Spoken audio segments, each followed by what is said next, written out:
শুভেচ্ছা স্বাগতম শুভেচ্ছা স্বাগতম জিহাদ মিয়ার আগমন জিহাদ মিয়ার ভয় নাই রাজপথ ছাড়ি নাই রাজপথ ছাড়ি নাই জিহাদ মিয়ার ভয় নাই। আসসালামু আলাইকুম। সালামের উত্তর কিন্তু পাইনি ঠিক মতো। আসসালামু আলাইকুম। কেমন আছেন সবাই আপনারা? আলহামদুলিল্লাহ। 15 বছর কেটে গেছে, অনেক সময় চলে গেছে। রাস্তায় যখন আসতেছিলাম বাড়ি ঘর অনেক কিছুই চিনি না, মসজিদ পর্যন্ত চলে আসছি, পরে খেয়াল করছে যে নিজের বাড়ি পিছনে ফিরে আসছি। আমি যখন দেশ ছেড়ে চলে যাই তখন আমার ছোট সন্তানদের বয়স ছিল, একজন ক্লাস 5-এ পড়ে, একজন ক্লাস 3-তে পড়ে। আমি কোলে করে চলে গেছিলাম। 15 বছর পর মেয়ের বিয়ে হয়ে গেছে। সেই বাচ্চাদেরকে আর আদর করতে পারি নাই, কোলেও করতে পারি না। জীবনের অনেক মূল্যবান সময় চলে গেছে। আমি বক্তৃতা দিতে পারি না, কিছু সত্যি ঘটনা আপনাদেরকে বলতেছি। আমার পরিবার বিচ্ছিন্ন হয়ে গেছিল গত 15 বছরে।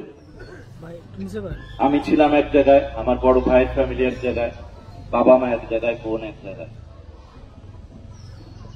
বড় ভাই চলে গেছেন দুনিয়া থেকে, আল্লাহ নিয়ে গেছেন। শেষ দেখাটাও দেখতে পারি নাই।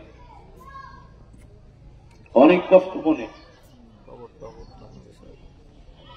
বাংলাদেশ সরকার তার কবরটাও ঠিক মতো করতে দেয় নাই বাংলাদেশে। অনেক যন্ত্রণা সহ্য করছে আমার পরিবার। আল্লাহ যদি রক্ষা করেন, আল্লাহ যদি মান সম্মান দেন, মানুষ ইচ্ছা করলে সেই মান সম্মান নিয়ে নিতে পারে না। মানুষ সারা জীবন চেষ্টা করছে, এই ফ্যাসিস্ট সরকার সারা জীবন চেষ্টা করছে পা নিচে টেনে ধরে আমাদেরকে নামানোর জন্য। আল্লাহ আমাদেরকে উপরে উঠিয়ে নিয়েছে। আপনাদের প্রতি অনেক কৃতজ্ঞ আমরা। ভালোবাসা দেখিয়েছেন, দোয়া করছেন, আল্লাহ আমাদেরকে রক্ষা করছেন। সমুদ্রের মধ্যে ছিলাম কিন্তু একটু পানিও গায়ে লাগে নাই, আলহামদুলিল্লাহ। আল্লাহ সম্মান অনেক গুণে বাড়িয়ে দিয়েছেন। মাগরিবের সময় হয়ে গেছে, বেশি বক্তব্য দিব না, সময় সংক্ষিপ্ত, সবাই নামাজে যাব। আপনারা আসছেন এখানে অনেক কষ্ট করে, সারাদিন সময় দিয়েছেন, আগায় নিয়ে আসার জন্য অনেক সামনে গেছেন। আপনাদের ভালোবাসা আমরা কৃতজ্ঞ। আপনাদের ভালোবাসা নিয়ে আমরা বেঁচে থাকতে চাই।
অনেক বেড়া নাকি